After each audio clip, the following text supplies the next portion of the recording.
Everyday blessing, berkat setiap hari, healing, kesembuhan, Yohanes 5 ayat 9 dan 10. Dan pada saat itu juga sembuhlah orang itu, lalu ia mengangkat tilamnya dan berjalan. Tetapi hari itu hari Sabat. Karena itu orang-orang Yahudi berkata kepada orang yang baru sembuh itu, "Hari ini hari Sabat, dan tidak boleh engkau memikul tilammu." Tuhan Yesus menyembuhkan seorang lumpuh yang telah menderita selama 38 tahun.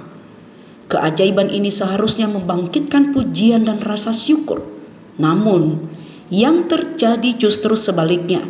Orang-orang Farisi dan pemuka agama tidak melihat mujizatnya, tetapi lebih fokus pada hukum Sabat yang menurut mereka telah dilanggar. Ini menunjukkan betapa mudahnya kita melewatkan pekerjaan Tuhan karena terjebak dalam legalisme dan tradisi, alih-alih bersukacita atas pemulihan seorang manusia. Mereka lebih sibuk menilai dan menghakimi. Di dalam Matius 23 ayat 23, "Celakalah kamu, hai ahli-ahli Taurat dan orang-orang Farisi, hai kamu orang-orang munafik, sebab persepuluhan dari selasih, adas manis dan jintan kamu bayar, tetapi yang terpenting dalam hukum Taurat kamu abaikan, yaitu keadilan dan belas kasihan dan kesetiaan." Mikha 6 ayat 8, "Telah diberitahukan kepadamu, hai manusia, apa yang baik, dan apakah yang dituntut Tuhan daripadamu selain berlaku adil, mencintai kesetiaan, dan hidup dengan rendah hati di hadapan Allahmu?"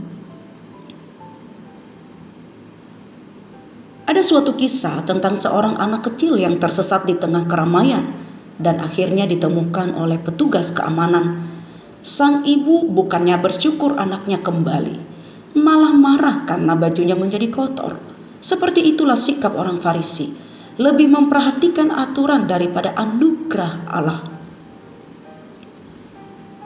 Ada sebuah kutipan tokoh Kristen, Tuliang Civitian.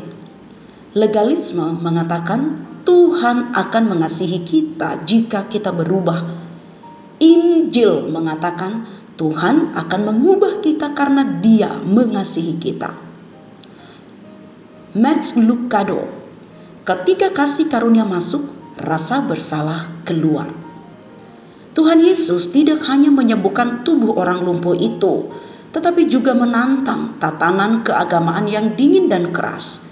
Dia menunjukkan bahwa kasih dan belas kasihan jauh lebih tinggi dari sekedar aturan yang kaku.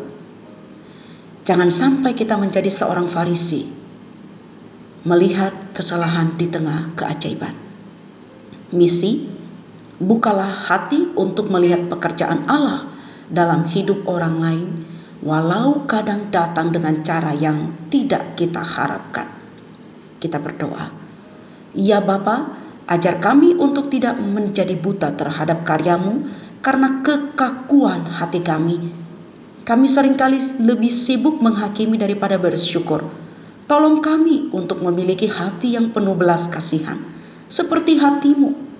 Ajar kami untuk melihat keajaiban dalam hidup orang lain dan memuliakan nama-Mu melalui setiap perbuatan kasih. Dalam nama Tuhan Yesus kami berdoa. Amin.